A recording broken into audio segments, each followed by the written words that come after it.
welcome. I see a lot of faces, and I'm glad that everybody's been coming back to see and hear our presenters. Thank you very much.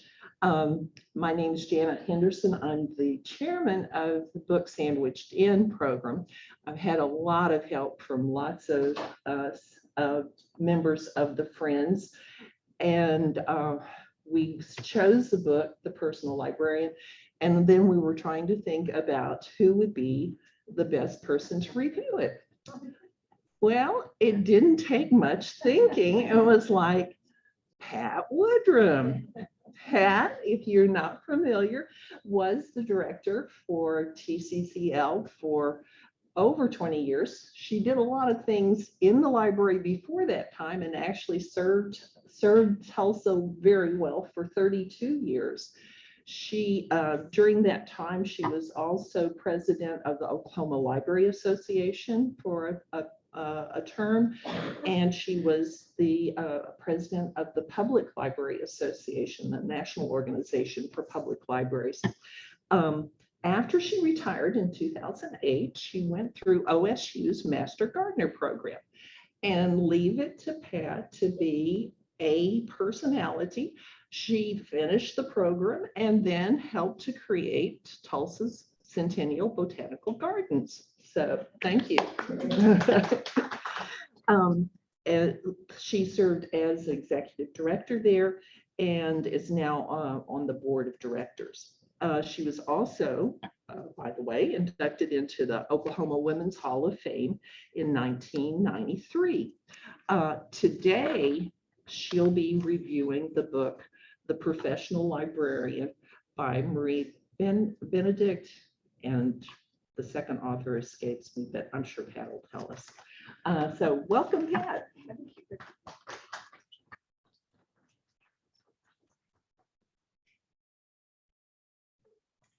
Again, thank you for that lovely introduction.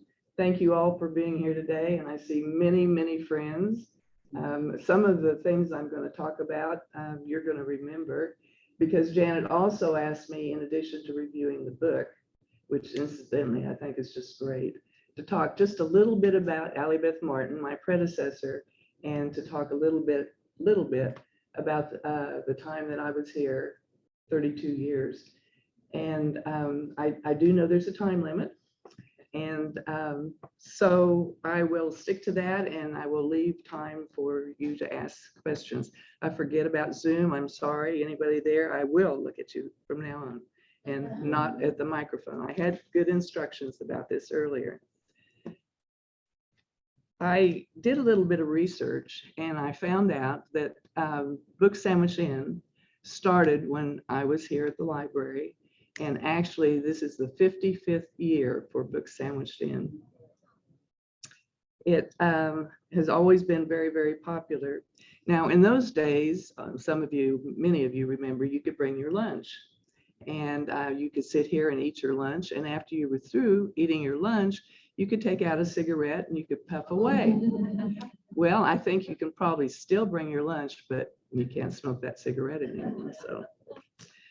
There have been many good speakers through the years for Book Sandwiched In, but one stands out in my mind, and he was a local author.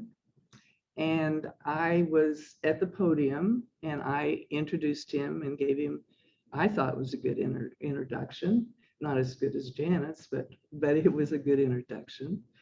And then I sat down, and it was on a stage at that time, and he got up and he came up to the podium and he looked at everybody and he said, "I'm not going to speak to this damn group today." And I thought, whoa. And with that, he stood back, he passed by my chair, and he went out the door. But as he passed, I could see that he was highly intoxicated. I don't know what we did for a speaker that day, but it wasn't him. Janet has asked me, well, I did mention that I'm just going to talk a little bit about Ali Beth Martin. And I want to start, before I get into that, to tell you about my love for libraries. And my very first experience was when my father took me to the Hutchinson Carnegie Library when I was 4 years old. And yes, I still can remember certain things that far back. But it was, the children's department was on the second floor. And so we went up these steps and he was holding my hand. And for some reason, somebody had given a collection of stuffed birds to the library, not little robins. These are great big black birds. And they were on display there on each side of the door to the children's department, staring down. I mean, I remember that so well. And so I kind of clutched my dad's hand a little harder and we got through that. And then we got to the place where the librarian was. And she was sitting on a chair behind a big, tall podium or whatever they called it then. And she was staring down at me over her spectacles. And well, that kind of scared me too. But I did go back and I remember that very, very well. The next thing that happened was that my parents moved to Parsons. And I started working and lived just 3 blocks from the Carnegie Library. And so I started working there after school when I was in high school. And then I worked there in the summers. And by the end of the summer, when I was ready to go away to college, I knew for sure that I wanted to be a librarian. So I did it. I loved it. Every minute I was here. I took early retirement because there were some other things that I wanted to do at that time. Let's see, what I have some good notes here if I can just remember where we are. Oh, well, I left out one thing about when I was young, and that was when my girlfriends and I would play together. They always wanted to be a teacher, and I was the only one that ever wanted to be a librarian. So, the first public library opened in 1912, and Alma McGlynn from Pittsburgh, Pennsylvania was hired. And there's a story that she arrived on the train from Pittsburgh and she was a librarian. She was a very small woman. And when the door opened on the car that she was in, she stood there and she looked out and she thrust her valise to the ground and she said, "I am here." So I don't know if there's any truth to that or not, but it makes a good story. There is a book too, and I know many of you are aware of it. And it is actually the Tulsa Public Library from 1912 to 1991. And the reason I'm pointing this one out is, and of course, there's several copies here and they're in all the branch libraries, is it's actually a picture of what was going on in the time period as you move through the years. And for instance, there's a picture in there of a soldier during World War II, sleeping on a sofa in the reading room because he was tired. And of course, librarian let him do that. But it also has the list of books that were most popular during all those years. And so that's kind of fun to go back and look at that. In 1976, a bond issue was passed and a millage levy was created. And it was no longer, as many of you know, it was no longer just the Tulsa Public Library. It became the Tulsa City County Library.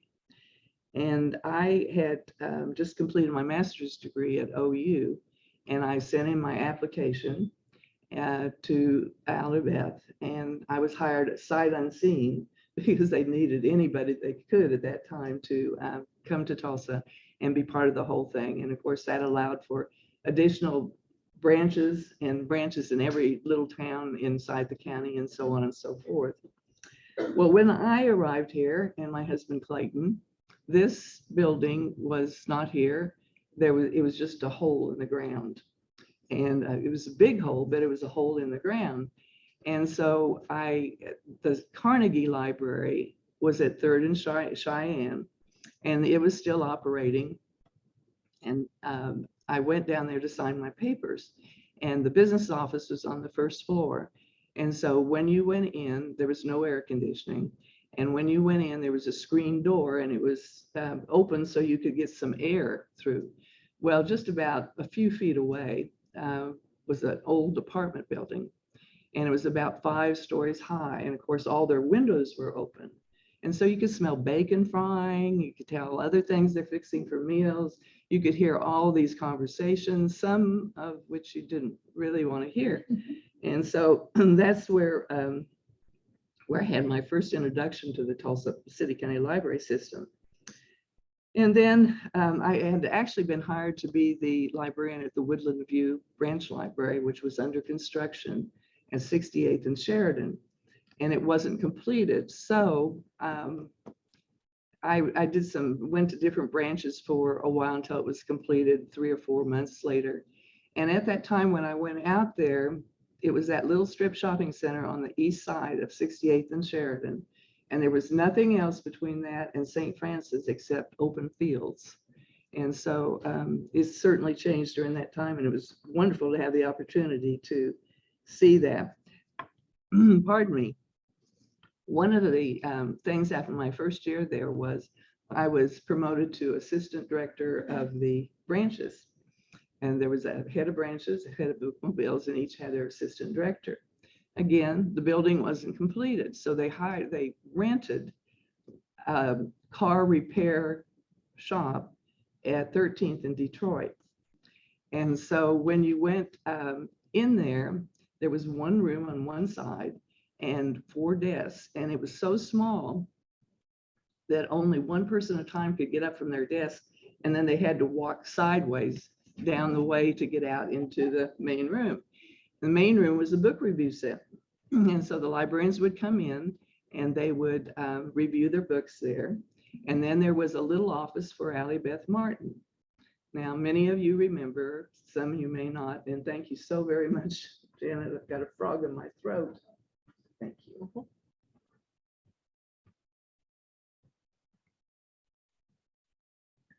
Ali Beth Martin was 5'6", and she had the most infectious laugh of anybody I've ever heard. And she would, and she laughed all the time. And when I would walk with her somewhere, I'd have to run to keep up with her because she was always in a hurry, always had lots of things she was going to do, and then she actually did. Well, I, after a few years, became the assistant director. And one day I was in my office at the library, and I got a call from Ali Beth, and she said that she wanted to, she was just feeling terrible. She'd come back from Oklahoma City. She was the intern at the end of the turnpike, and that she was going to go straight to St. Francis. She had no family here in the town at that point. Her husband had passed away. Her daughter lived outside of the country. So I said, I'll meet you there. And we went over there and met. She was in the hospital for a short time, long enough to determine that she had cancer, which had progressed so far that there was no treatment for it. So she retired to her home, though she was still the director. And we lived 3 blocks away from her. And so every day I would go over there. And then some of the other librarians at Central would also go by and make sure that she had whatever she needed, food or so on and so forth. She was at that time the president of the American Library Association. And it was the midwinter meeting in Chicago. And she was bound and determined that she was going to preside at that meeting. At that time, she was in a wheelchair and she was in so much pain. I traveled with her that on the plane, we had put pillows between the seatbelt and between her. She was able to preside. That was in January. And then in April, she passed away. She left many, many good memories, and she did absolutely fabulous things with the library. They did a nationwide search, and then I was selected as the library director. And I was 34 years old, and I was only the 4th library director of the Tulsa Public Library in 65 years. During my time as executive director, again, many of you were even part of this. We established the Tulsa City County Library Hall of Fame, a staff recognition program, passed a 4.2 bond issue and a 1 mil levy increase in the system, replaced card catalogs with microfiche catalogs and then with online catalogs, created the Peggy V. Helmick Distinguished Author Program and dinner, started the Library Trust, moved and increased the size of all the branch libraries and regional libraries, and helped start the day center for the homeless. And the reason for that was that the homeless were living in the library on days where the weather was so bad and they needed so many other things. And so that's how that all got started. And with that, I want to move on to the professional librarian. And again, visiting with some of you ahead of time. I know you've already read the book, but I'm going to assume that you did read the book. And I do want to start out and say that it is one of the best books that I have read for many, many years. It's historical fiction, and it was published in 2021 and was immediately a success. In fact, when I tried to get a copy of the book, not at the library, I should have, I know, but at Barnes and Noble, they didn't have it, and they had a long waiting list. So we went to Amazon and got the copy of it. It is written by two women, Marie Benedict, who is white, an attorney, and has written several other books, and Victoria Christopher Murray, who is African American and has written 30 novels. The time period it begins in 1902 and it ends in 1948. Woven into the story are many, many, many subplots. There are two main characters, one J.P. Morgan and Belle the Green. Now, J.P. Morgan, we'd all heard about him, but I decided to go back and do a little research on him and see how accurate all this was. And it is very, very accurate, except there's lots of things we learned in the book that not recorded anywhere else, I don't think. He, at that time, when the story starts, was an American financier and investment banker who dominated corporate finance on Wall Street and controlled many major industries in the US, such as General Electric and International Harvester. He was known to be the wealthiest person in the US, and some said in the world. Belle grew up in a predominantly African-American community in Washington, D.C. Both of her parents were intellectuals. Her father was a graduate of Harvard, a prominent educator, a diplomat, and a racial justice advocate. Her mother decided that racial equality wasn't going to happen in their lifetime. And when the family moved to New York, her mother registered them as white in New York, 1905 census. She changed her daughter's name from Belle Marion Greener to Belle DaCosta Green. The family had olive skin, and her mother fabricated a Portuguese grandmother to explain that. Her father left the family when Belle was just a teenager because of the mother's decision to pass as white. And of course, this is a time when there was a lot of deeply racist people and societies here in this country and all over. Belle was working as a librarian at the Princeton University when she met the nephew of J.P. Morgan. And he recommended her to his uncle, who needed a librarian for his personal collection. He hired her and told her that her job was to not only keep the collection, maintain it and everything, but also to help build the collection. She built the collection of rare books and manuscripts, established relationships with scholars and dealers all over the world. And there is one story in there that's really, really interesting. And that's because she came back from one of these auctions abroad and she told JP, I didn't get it. And he said, well, why did you come back? And she said, somebody outbid me. And he said, don't ever let that happen again. I don't care how much money it is, you get it. And so apparently that made her very, very popular with a lot of people, but not the other dealers that were at these various auctions. He was married at this time and had adult daughters when he first met her. And he had several mistresses, all of whom knew about each other, but didn't seem to matter. They did not ever have a relationship like that.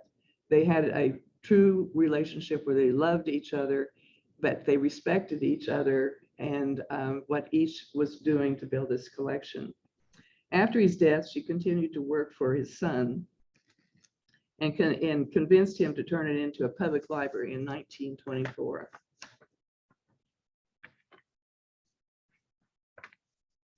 And then she served as the first library director.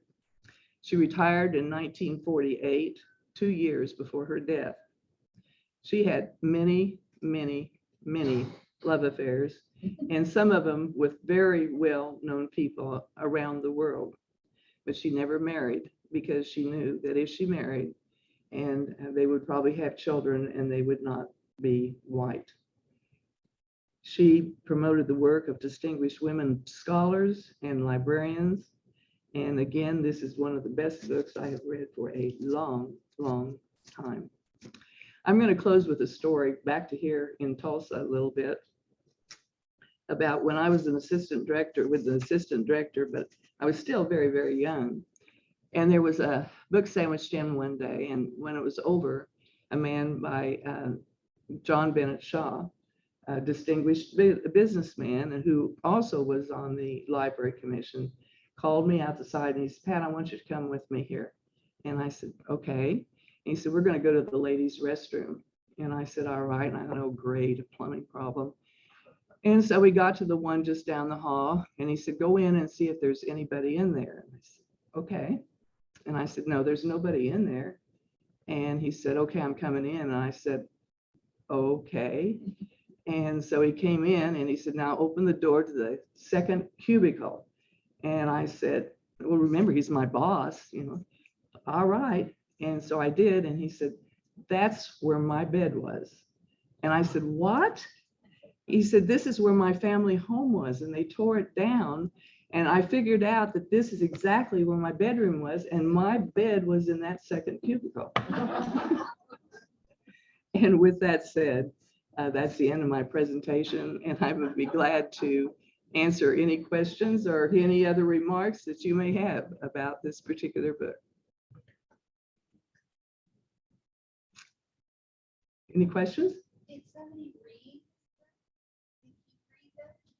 Does it say in there if the library was something just for show or just for what? Oh, you're talking about J.P. Morgan. No, he loved it. He loved to have it, just like he did the companies and everything else.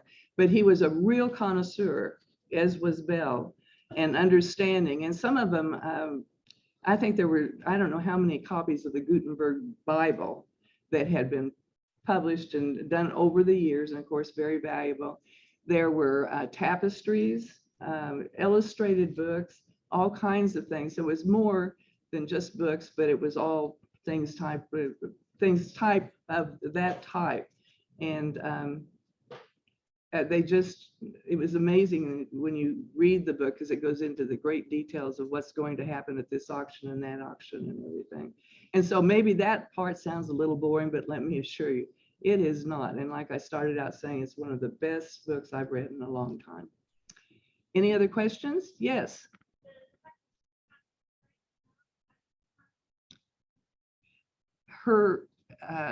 Some of her lovers knew about it. I don't think he ever knew, J.P. Morgan. In fact, he actually took her around New York City to all the big social events and everything, and then introduced her around, and she started looking at the people to see how the women dressed.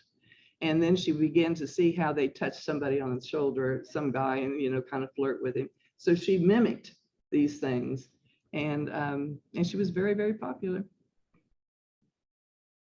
Yes. What do you think is the future of public libraries? Oh, I think it's even better than probably we've had for a long time.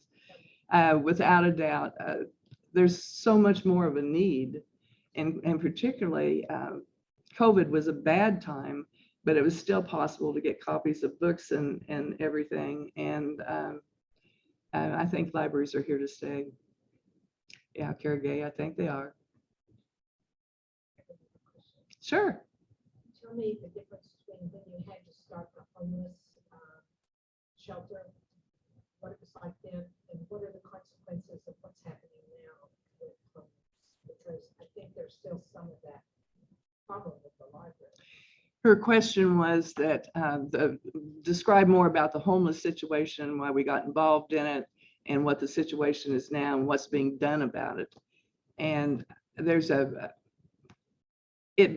when it began, the problem on days with inclement weather, there were no seats in the library anywhere. And of course, we always said, anybody who comes into the building for witches designed is certainly welcome.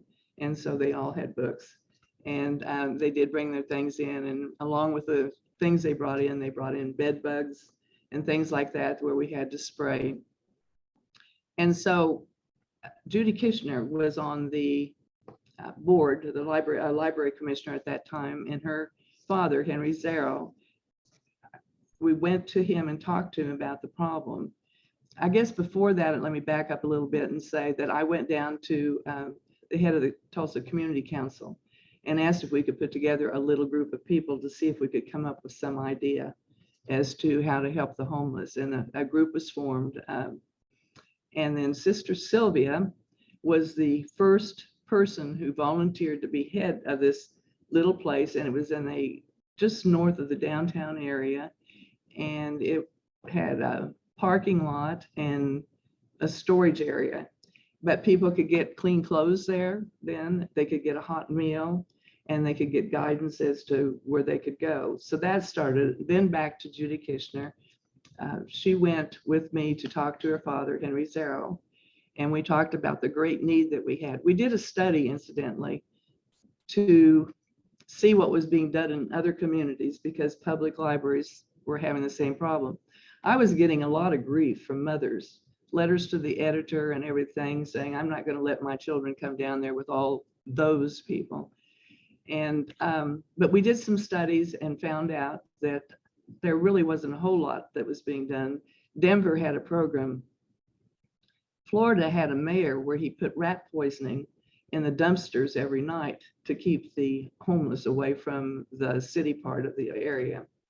So we came up with this, and we had that temporary one for a while, and then Henry contributed the funds and everything to build the day center for the homeless. And as you know, it's very, very active now. And again, like good things, it continues to spread and offer more and more services.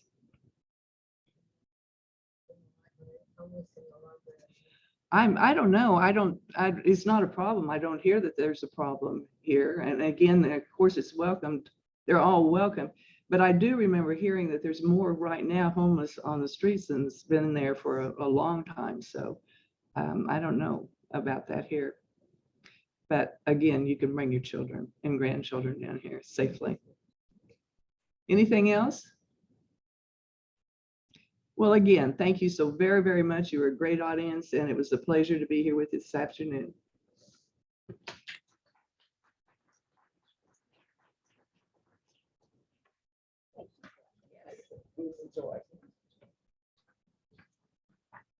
Thank you. So one more presentation. We started our series with a book about Oklahoma. I know many of you were there at Kane's Ballroom with John Woolley and Brett Bingham. We will be ending with a book about Oklahoma, The Great Oklahoma Swindle, Race, Religion, and Lies in America's Weirdest State. Yes, that's us. David Roskowski, Dorothy, did I pronounce it correctly? David Roskowski, Associate Professor of History at Tulsa Community College, will be our presenter next week. I hope all of you will join us. Also, we'll have Zoom, and those of you who stay at home, today was a good day to stay at home. It was raining, but we'll see you here next Monday at 12:10. Thank you.